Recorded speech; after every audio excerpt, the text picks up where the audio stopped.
Hey again. Let me talk in this video about another concept that we use it in object-oriented programming that make our code more clear and more fun. So I will make copy from this car class, so you will have all the copies. So save as, I will name it this one simple car class, then I will extend it with the word kwarx, this one. So looking back here, you see we are passing too many parameters. Maybe it is better to use this word star star then kwargs. That's mean, hey, there is many data is coming and I don't know what is this data. So it's better to take all these data and save them in parameter named data and save all these coming data.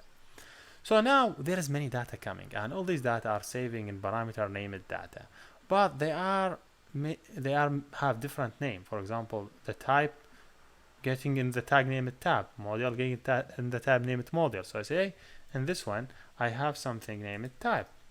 Okay, yes, that's great. And same thing I do for this one. In this one I have something named model, which is model. I have this one and something named price. I have this one and name it, I know it's something long, so let me copy it, miles drive. And I have this one and something name it honor. So which is really fun.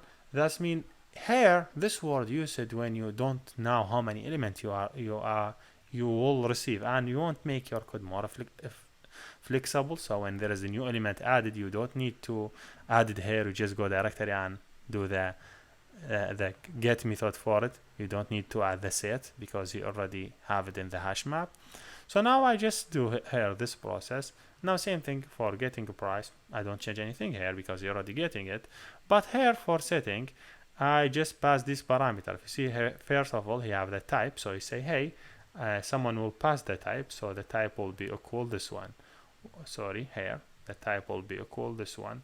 Then with the second parameter you expected, the model, you say, hey, the model will be this one. So what the third parameter you expected, price, you say price equal this one. I just want to keep myself in the same pattern so you will not have any problem. Miles drive and also honor. So this is another way of writing your code with KWs. So I really like it. I prefer to use it because it make your code more flexible. So model, price, and miles drive, and the honor. You're still getting same result. No dots. So if I just run it, I have to get same result. Why? Because as I told you, this one will take all the data as a key and map. So whatever you send here, you send type, model, price, miles, all these will take them as a key dictionary, and I add them here as a dictionary. Now this data have a dictionary. When you want to get a type, just you say in that dictionary bring that type, you will bring the value. From dictionary bring model, it will bring the value. From dictionary bring price, it will bring the value. From dictionary bring miles drive, it will bring the value, which is really interesting and really amazing. Yeah, and more flexible. Here we're done, and thank you for watching.